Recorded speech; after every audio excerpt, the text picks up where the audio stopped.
Halo, kembali lagi bersama Arga dari Creative Trader di sini. Dalam video ini, saya akan melanjutkan pembahasan saya dari video 2 hari yang lalu yang berjudul Cara Saya Mengubah Tabungan 1 juta rupiah jadi 1 miliar rupiah, di mana video tersebut secara luar biasa sudah ditonton 50.000 orang dalam 2 hari pertama. Dan kalau Anda sudah menonton video tersebut, Anda akan menyadari bahwa ending dari video tersebut sebenarnya terputus. Bagian dari kesimpulan bagaimana saya menggabungkan hal-hal, prinsip-prinsip yang diajarkan dalam video tersebut itu terputus. Dan jadinya banyak yang bingung nih, dari udah oke diajarin teorinya, terus aplikasinya gimana? Bagaimana teori-teori tersebut bisa, kalau tabungan saya 1 juta sekarang, gimana supaya saya juga bisa punya tabungan 1 miliar beberapa tahun ke depan? Seperti itu. Jadi dalam video ini saya akan memberi kesimpulan dari video tersebut. Juga karena terlanjur buat video lanjutan, saya akan tambahkan tentang step selanjutnya yang juga banyak ditanyakan tentang prinsip financial freedom gitu. Jadi kita balik jadi pakai nama financial freedom, yaitu perjalanan dari hidup pas-pasan menuju financial freedom. Itu saya tambahkan sebagai bonus dalam video ini. Oke, langsung aja. Ini video yang saya rilis 2 hari yang lalu. Kalau Anda belum nonton video ini, saya sangat menyarankan untuk Anda stop nonton video yang ini dan balik menonton video yang cara mengubah tabungan 1 juta jadi 1 miliar, baru masuk video ini. Seperti itu. Dalam video itu, saya menjelaskan tentang prinsip hidup berkelimpahan. Saya sangat menekankan prinsip hidup kelimpahan. Prinsip hidup berkelimpahan inilah yang saya pegang beberapa tahun yang saya ketahui sekitar 10 tahun yang lalu, yang saya pegang, yang saya hidupi, yang saya jalani. Dan puji Tuhan, prinsip ini berbuah baik buat saya, memberikan banyak perubahan kehidupan baik secara pribadi maupun secara finansial, kayak gitu. Prinsip pertama dari hidup kelimpahan adalah saya harus memiliki tujuan untuk kelimpahan yang saya miliki. Jadi, kalau Anda belum punya tujuan untuk kelimpahan yang Anda miliki, itu biasanya either Anda nggak punya kelimpahan, atau kelimpahan Anda akan segera hilang, jadi pas-pasan lagi. Itu yang saya jelaskan dalam video sebelumnya. Tadinya udah pas-pasan, naik penghasilan kelimpahan, pas-pasan lagi. Oke, terus seperti itu. Terus di sini juga banyak yang menanyakan, oke, saya pengen financial freedom. Saya nggak suka sama kerjaan saya pengen punya financial freedom. Terus gimana nih dari prinsip hidup yang berkelimpahan menuju financial freedom? Itu yang saya jelaskan. Jadi bagaimana merubah dari anak ini yang hidup berkelimpahan, hidup lebih dari cukup, menjadi financial freedom. Oke, jadi jawaban saya sih sederhana. Nanti saya jabarkan lebih, karena ini juga akan dirilis sehari sebelum 17 Agustus, jadi kita balik namanya jadi Merdeka Finansial. Merdeka Finansial adalah perjuangan, sama kayak kemerdekaan Indonesia adalah perjuangan. Merdeka Finansial adalah perjuangan dan hasil dari konsistensi hidup yang berkelimpahan. Itu sebabnya saya mengatakan, hiduplah berkelimpahan. Atur keuangan Anda supaya Anda bisa hidup berkelimpahan, dan saya ajarkan planning setelah Anda punya kelimpahan. Jadi ini hanyalah hasil Merdeka Finansial itu hanyalah hasil dari perjuangan dan hasil konsistensi hidup yang berkelimpahan. Menurut saya, financial freedom itu tidak perlu dikejar, apalagi diharapkan datang secara tiba-tiba. Banyak orang karena bingung gimana, saya pengen financial freedom, saya pengen punya duit banyak banget, tapi saya nggak tahu caranya. Jadi ujungnya nekat melakukan hal-hal gila karena dia berharap datang secara tiba-tiba. Padahal ini sebenarnya perjuangan. Saya percaya financial freedom itu akan datang sendiri jika kita sudah memiliki tujuan dan planning terhadap kelimpahan kita dan hasil investasi kita sudah berbuah. Seperti itu. Jadi, apa itu financial freedom? Financial freedom itu adalah Penjabarannya kan gimana, kita udah punya cukup uang, digambarkan, dan kita nggak butuh ngapa-ngapain. Misalnya ini financial freedom-nya segini, ini tabungan dan aset kita jumlahnya segini, kebutuhan kita per tahun segini. Jadi kalau kita mau rebahan juga, kalau kebutuhan kita segini, tabungannya segini, lumayan nih beberapa tahun. Beberapa tahun, 10-20 tahun mungkin cukup lah, 10-15 tahun ya. Berharap aja Tuhan manggil kita sebelum habis. Itu adalah gambaran financial freedom. Ada tabungan aset kita cukup besar, dengan sangat besar, sehingga kalaupun kita nggak punya penghasilan lain, kita nggak usah nyari duit, uang kita, tabungan kita bisa cukup sebelum kita dipanggil sama Tuhan, di recall, jemput gitu, kita bawa pulang gitu. Itu makanya saya nggak suka prinsip financial freedom, karena seakan-akan kita nggak mau ngapa-ngapain. Dan riset menunjukkan orang yang nggak ngapa-ngapain memang cepat dipanggil Tuhan. Kayak gitu, orang yang nggak mau kerja, nggak ngapa-ngapain, biasanya sakit-sakitan, cepat dipanggil Tuhan. Kayak gitu. Atau financial freedom versi lain adalah punya dividen per tahun. Misalnya ini penghasilan dividen itu, kalau bahasa keren finansialnya namanya passive income.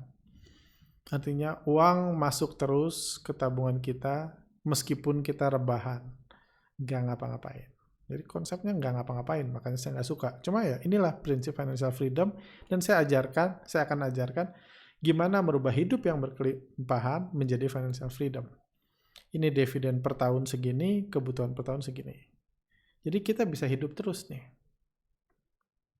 Dalam video sebelumnya saya jelaskan bagaimana berinvestasi supaya kita punya dividen per tahun.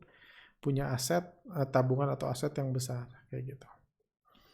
Dan menurut saya, langkah pertama dari hidup berkelimpahan adalah, atau more than enough adalah, langkah pertama dari untuk menuju financial freedom adalah hidup yang berkelimpahan.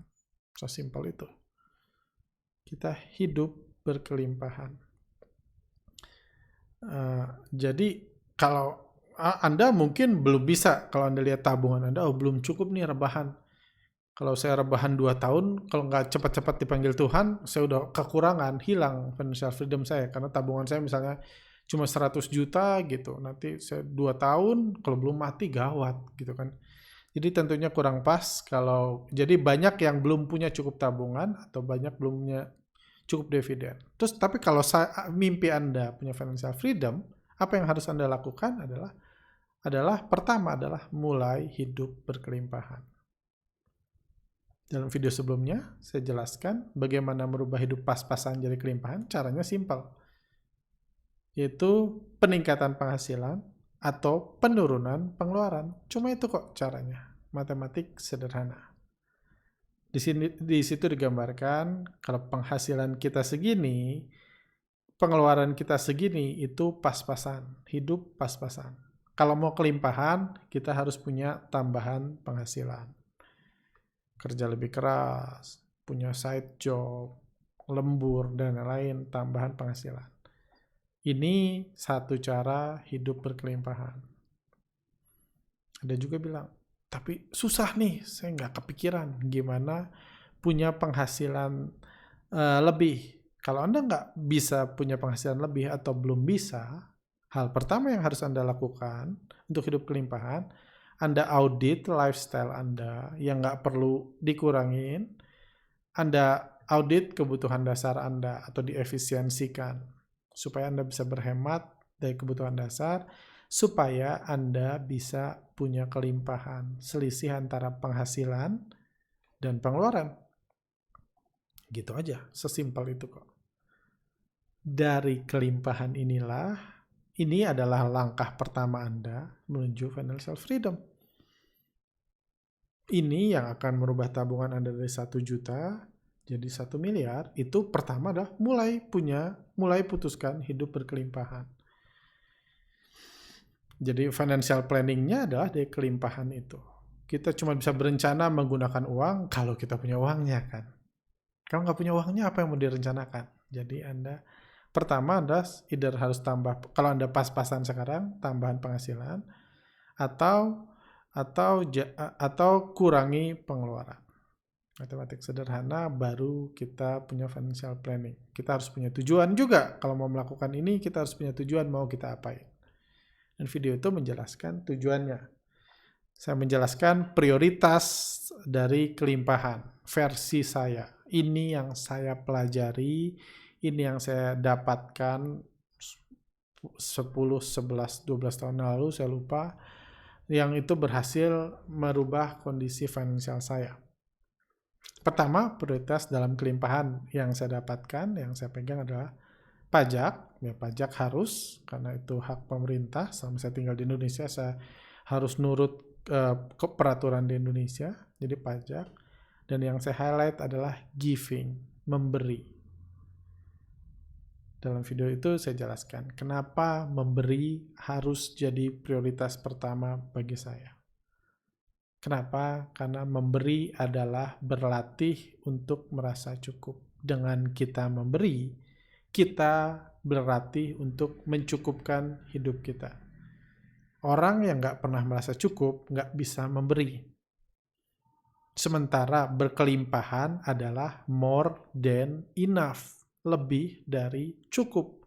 Kalau Anda nggak tahu rasa cukup, nggak mungkin lebih dari cukup. Makanya prioritas pertama saya pegang adalah memberi. Balik ke cerita saya dulu. Dulu, hal yang menurut saya sangat merubah saya adalah saya belajar merasa cukup. Dengan cara apa? Waktu itu saya mutusin. Setiap tahun, pemberian saya harus dikali 2. Misalnya tahun ketika saya mutusin itu, sebulan saya ngasih 2 juta. Ngasih itu bukan nabung, bukan invest. Saya memberi 2 juta. Saya mutusin waktu itu tahun depan harus 4 juta. Tahun depannya lagi 8 juta. Tahun depannya lagi 16 juta. Ngeri loh. Itu setiap bulan kan. Setiap bulan 16 juta. Setiap bulan 32 juta. Mengerikan. Itu keputusan yang saya ambil dulu. Ketika hidup pas-pasan. Itu komitmen saya, karena itu melatih saya untuk merasa cukup. Cukup segini. Karena mau berkelimpahan syaratnya more than enough. Anda harus tahu enough-nya dulu dong, biar bisa more than enough. Jadi itu yang saya dapatkan, itu yang saya putuskan dulu. Saya mau memutuskan setiap bulannya saya memberi segini selama tahun ke depan. Itu planning pertama saya. Karena jujur, kalau dalam kehidupan saya sehari-hari, saya kerjanya trading saham, rasa cukup itu sangat penting. Kalau Anda nggak merasa cukup, Anda stres terus trading. Kalau Anda stres, Anda nggak bisa menganalisa dengan baik, nggak bisa memutuskan dengan baik. Selalu nyesal, jual kecepatan, jual telat, dan lain-lain. Seperti itu. Jadi syarat pertama adalah more than enough. Jadi itu prioritas pertama adalah tax and giving. Dan giving itu saya pilih karena untuk bisa more than enough, Anda harus mengerti merasa cukup. Prioritas kedua yang saya bilang adalah menabung, bukan investasi. Menabung, karena tabungan adalah syarat dari financial freedom. Kan tadi dibahas kan. Tabungan itu, Anda harus punya tabungan banyak supaya Anda bisa rebahan seumur hidup. Jadi tabungan harus diprioritaskan. Tabungan ini simply menyimpan untuk kondisi-kondisi yang tidak terprediksi. Atau kondisi yang Anda nggak mau ngapa-ngapain lagi. Anda tiba-tiba sakit dan lain-lain. Supaya tabungan ini adalah pagar supaya semuanya, Anda tetap kalau ini Anda nggak harus mencairkan investasi Anda. Tabungan boleh dibatasin. Ada prinsip bilang tabungan cuma butuh 6 bulan kebutuhan sehari-hari. Jadi kalau kita nggak punya penghasilan 6 bulan, kita tetap hidup, good. Ada yang bilang 1 tahun, ada yang bilang 3 bulan, boleh tabungan dibatasi. Tapi itu harus jadi prioritas pertama. Kedua, maksudnya setelah memberi, misalnya kelimpahan Anda 2 juta sebulan, 500 ribunya memberi, 500 ribunya tabungan. karena tabungan adalah syarat dari financial freedom. Selanjutnya adalah baru investasi. Kayak gitu, investasi. Definisi dari investasi simpel. Menggunakan uang dari kelimpahan saat ini untuk kelimpahan di masa depan.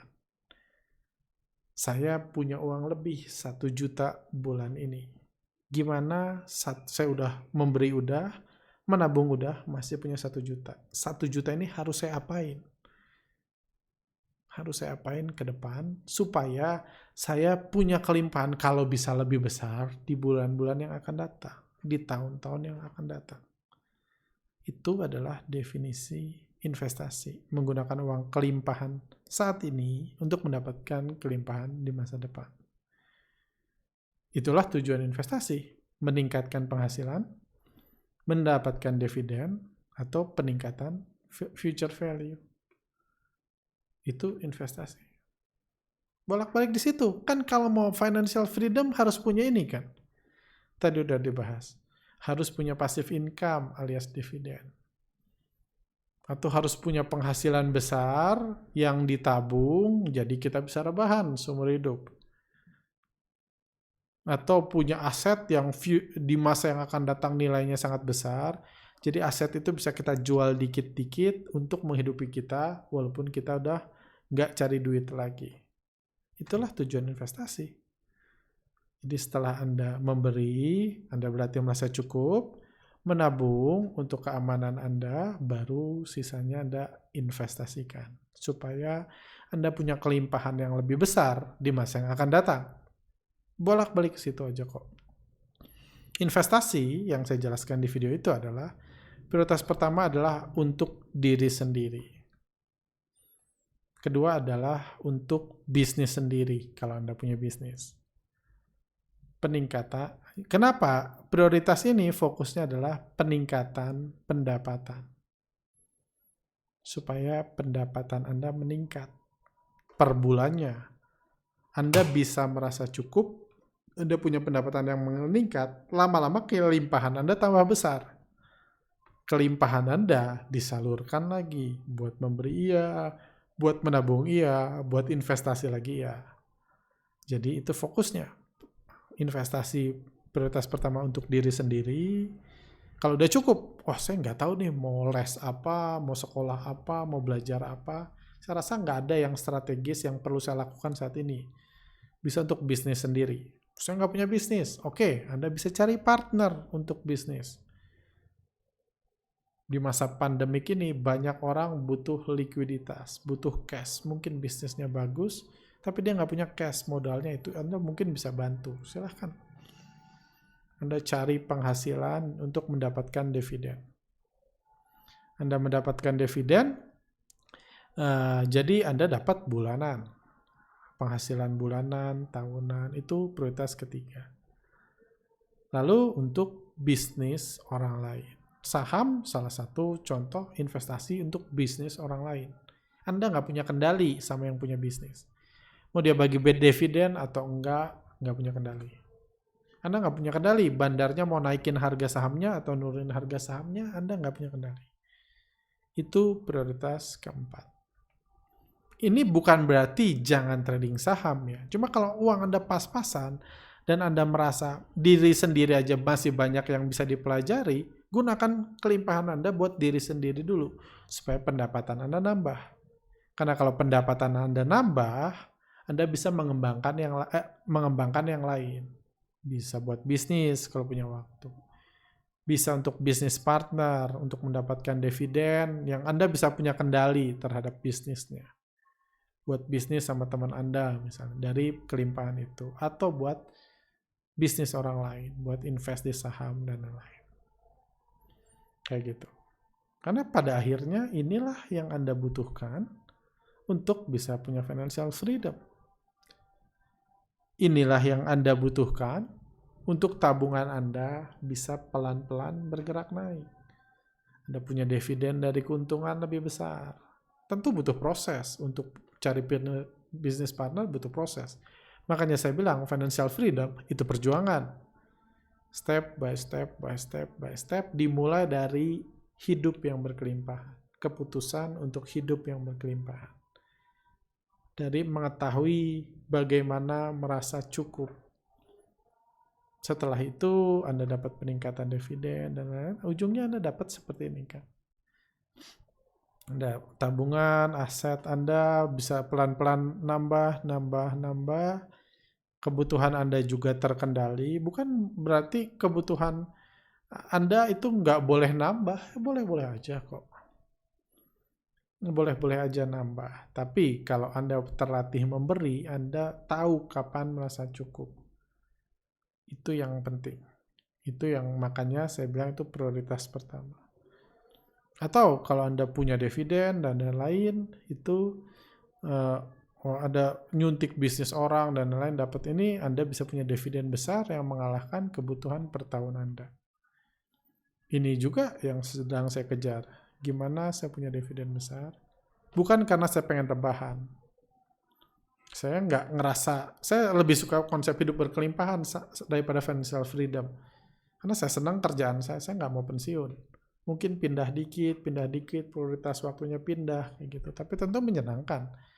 Ya dividen per tahun lebih banyak dari kebutuhan per tahun. Atau punya aset future value kan, saham harganya naik, asetnya begitu besar mengalahkan kebutuhan kita per tahun, tentu menyenangkan. Nggak ada yang salah dengan financial freedom. Nggak ada yang salah dengan punya duit besar, sangat banyak, nggak ada yang salah. Nggak punya duit aja nggak salah kok, kenapa punya duit banyak harus salah? Kayak gitu. Cuman menurut saya seringkali mindset financial freedom itu membuat orang justru bingung. Saya harus ngapain, jadi nekat. Kayak gitu, karena nggak suka kerjaan. Bahkan itu seringkali dimanfaatkan oleh penjual produk-produk investasi yang nggak bertanggung jawab, supaya financial freedom beli ini aja, kayak gitu. Jadi dalam video ini saya mau menjelaskan, semuanya perlu step by step. Dan kalau saya, step pertama dimulai dari keputusan hidup yang berkelimpahan. Memutuskan untuk memberi sejumlah uang setiap bulan, setiap konsisten, supaya saya belajar merasa cukup dengan apa yang saya miliki. Dan satu lagi yang udah banyak dibahas di komentar adalah ketika Anda memberi ke orang yang membutuhkan, memberi untuk merubah kehidupan orang, somehow rezeki jadi gampang datang ke kehidupan Anda. Ada jutaan orang yang sudah merasakan itu, bukan saya sendiri. Dan saya rasa itu sangat menyenangkan lah. Jadi semua jadi lebih mudah dapat ini, karena ya seperti saya bilang kan, yang di video sebelumnya, saya nggak pernah ngeliat orang yang banyak memberi hidupnya susah. Seperti itu. Oke, kurang lebih itu kesimpulan saya. Jadi itu step by step yang saya lakukan untuk merubah hidup pas-pasan jadi hidup yang berkelimpahan, tabungan 1 juta jadi 1 M, dan ini juga yang terus saya lakukan sampai detik ini, melihat bisnis, coba cari peluang bisnis, atau bekerja setiap hari itu untuk punya kelimpahan lebih lagi, untuk saya investasikan sesuai prioritas saya masing-masing, sesuai prioritas step by step, dan nanti mudah-mudahan ada waktunya di mana saya punya cukup uang untuk nggak harus ngapa-ngapain, tapi tentunya saya nggak ngapa-ngapain. Saya akan terus kerja, terus enjoy the process, karena tujuannya bagi saya adalah hidup berkelimpahan. Kalau tujuan Anda financial freedom, itu hak Anda. Saya harap cara ini bisa membantu Anda juga. Thank you, sampai jumpa di lain kesempatan.